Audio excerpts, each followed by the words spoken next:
Good morning. In the heart of Paris, in a modest studio apartment tucked away in a secluded district of the city, the artist Franz Schiller wrestled with an inner storm. The space was a vivid chaos of colors, brushstrokes, and canvases, an ode to his passionate creation. The walls were splattered with artistic drafts, bearing witness to the tumultuous and joyful disarray of his work. Here, amid the disorder of his artistic frenzy, he strove to create a masterpiece. The atmosphere in his studio was electrically charged. The occasional rush of Parisian traffic seeped through the small window, mingling with the mournful tones of Schiller's violin, which he used as a therapeutic tool against the looming creative crisis. Yet, the true battle was not in the external noise but in the recesses of his mind, where the forces of the Dionysian and Apollonian were in constant struggle. Franz was a fervent artist whose works were infused with intense emotion and raw energy. His heart beat to the rhythm of the Dionysian, the chaotic, creative force that could drive him to exhaustion. Every brushstroke was an expression of his inner upheavals, his desires, and his dreams. But the progress of his current work, a monumental depiction of human struggle and passion, was repeatedly interrupted by the shocking silence of his own self-criticism. Throughout the night, Franz labored over his painting, colors merging on the canvas like living entities. But as dawn approached, he couldn't shake the feeling that something was missing. The tempestuous energy of his work seemed unbridled, a storm without direction.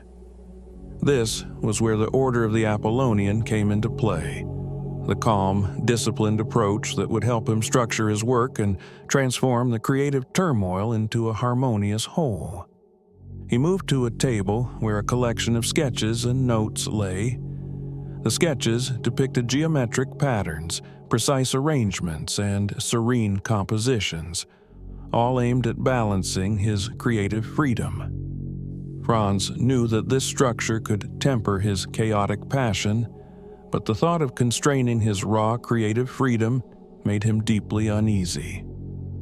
Franz sat in his old, threadbare chair, burying his face in his hands. He closed his eyes and tried to quiet the noise of his thoughts.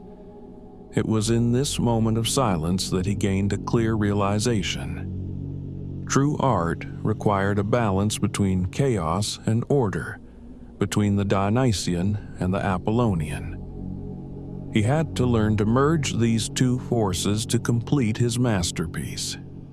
With renewed determination, Franz turned back to his painting.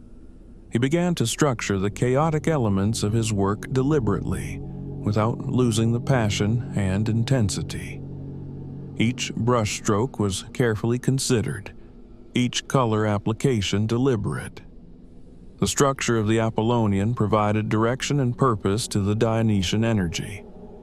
The work unfolding before him was a harmonious interplay of emotion and discipline. The process of working on this painting, which captured the complex human experience in vivid colors and deep symbolism, became for Franz a journey of self-discovery. He found not only a new expression for his art, but also a deeper connection to himself. The struggle between chaos and order that had tormented him for so long had become a source of inspiration and creation. Reflect on Franz Schiller's balance between the Dionysian and the Apollonian. Consider which aspects of your life are marked by chaotic creativity or disciplined structure. Today, find a small task where you can create a balance between freedom and structure.